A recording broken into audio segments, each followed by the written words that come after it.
palavra que o Senhor nos traz aqui, o Evangelho narrado por João.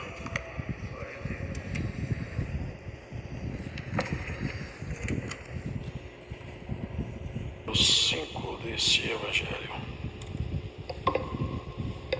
Vamos à leitura a partir do verso 16. Os perseguiram a Jesus e procuravam matá-lo, porque fazia estas coisas no sábado.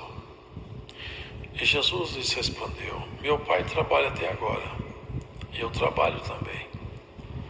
Por isso, pois, os judeus ainda mais procuravam matá-lo, porque não só quebrantava o sábado, mas também dizia que Deus era seu próprio Pai, fazendo-se igual a Deus.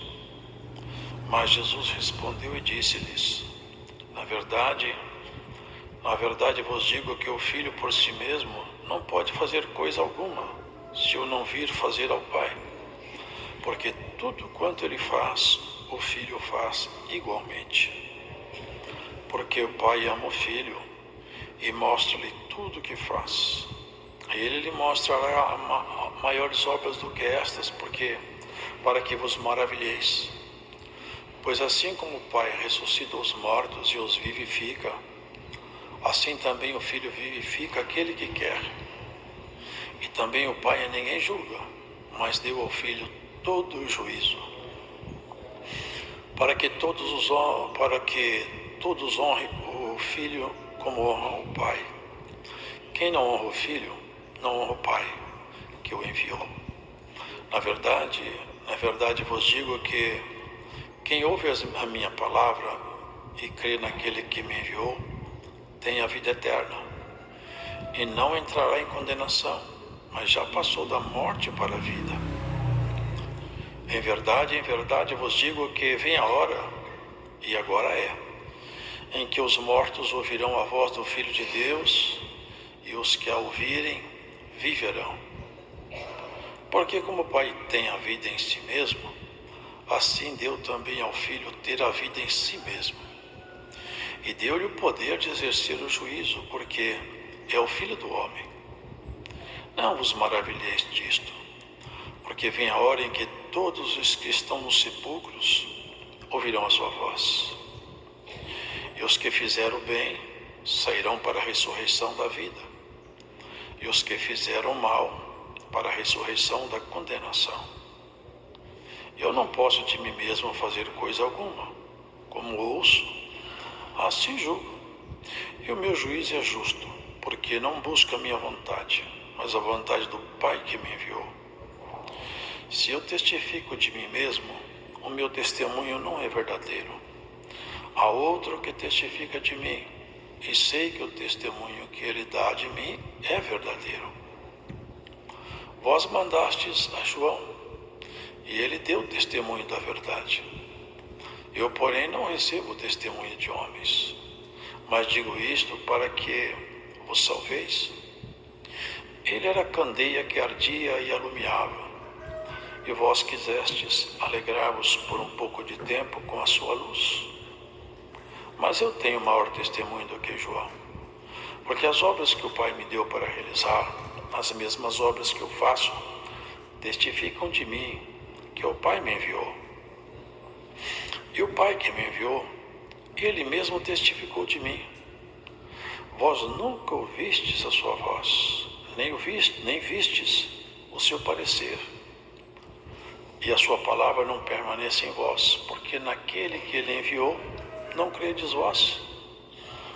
Examinais as Escrituras, porque vós cuidais ter nela a vida eterna, e são elas que de mim testificam. E não quereis vir a mim para terdes vida. E não recebo glória dos homens, mas bem vos conheço, que não tendes em vós o amor de Deus. Eu vim em nome de meu Pai, e não me aceitais. Se outro vier em seu próprio nome, a este aceitareis. Como podeis vós crer, recebendo honra uns dos outros, e não buscando a honra que vem só de Deus?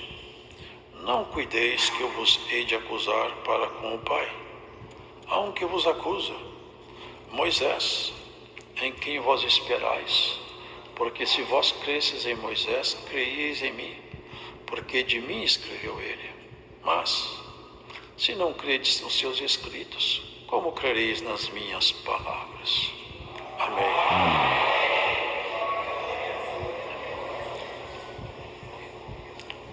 Essa exposição o Senhor Jesus fez, porque um pouco antes ele esteve em Betesda, e um homem que há 38 anos estava enfermo e não havia quem o curasse. Ele aguardava que as águas, porque ali era assim uma água, e quando o anjo chegava ele agitava as águas, era um sinal externo. E a primeira pessoa que fosse nas águas após o movimento do anjo ficava curada. E todos aguardavam o movimento. Jesus chegou lá precisamente num dia de sábado. Claro que não foi acaso. Ele escolheu o dia. Ele escolheu a hora. Ele escolheu o enfermo. Ele fez tudo bem agendado. E só que aquele dia não era para o anjo agitar as águas. Era para o Senhor mostrar sua autoridade doutrinária e um pouco da sua natureza para aqueles religiosos. Os irmãos conhecem a passagem? Ele perguntou se o homem queria ser curado. Ele falou, não tem jeito, porque quando o anjo mexe nas águas, eu peço para alguém me julgar, mas aí já outro pulou. Não dá tempo de eu ir. Tem 38 anos que eu estou doente, não tem jeito. E levanta-te, pega a sua cama e vai embora. Sem aparato, sem teatro. Uma palavra tão singela. Ele pegou a cama, levantou e foi embora mesmo. Ficaram bravos. Bravo porque levantou da cama, bravo porque levou a cama, bravo que foi curado no dia de sábado. Isso é religião. Isso é religiosidade, que prende as pessoas em teorias e não percebe a verdade. Fica na aparência e não vê a essência. Estavam diante do Senhor ali. Aqui então, eles queriam matá-lo. Mas, irmãos, se nós entendermos um pouco mais profundamente a natureza humana, a gente consegue ir um pouco mais longe na compreensão da nossa própria história.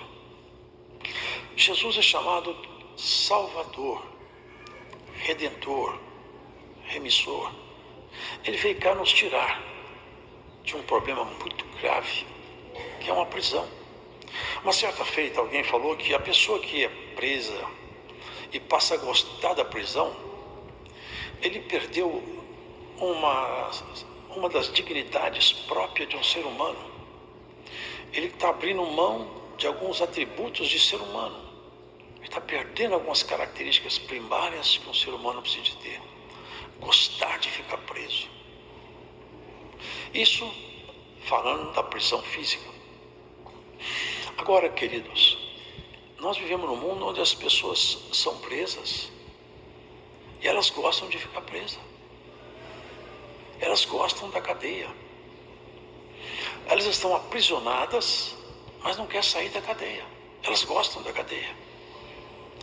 Só que é uma cadeia que não prende a movimentação física. Não prende os movimentos físicos, mas prende o espírito. Porque nós somos assim, corpo, alma e espírito. Como a Bíblia não distingue com muita clareza alma de espírito, eu não vou entrar nesse assunto aqui agora. Vamos chamar como se tudo fosse espírito, embora não seja. Espírito e corpo. Nós temos essa dualidade. Nós temos duas naturezas, como todos vocês sabem.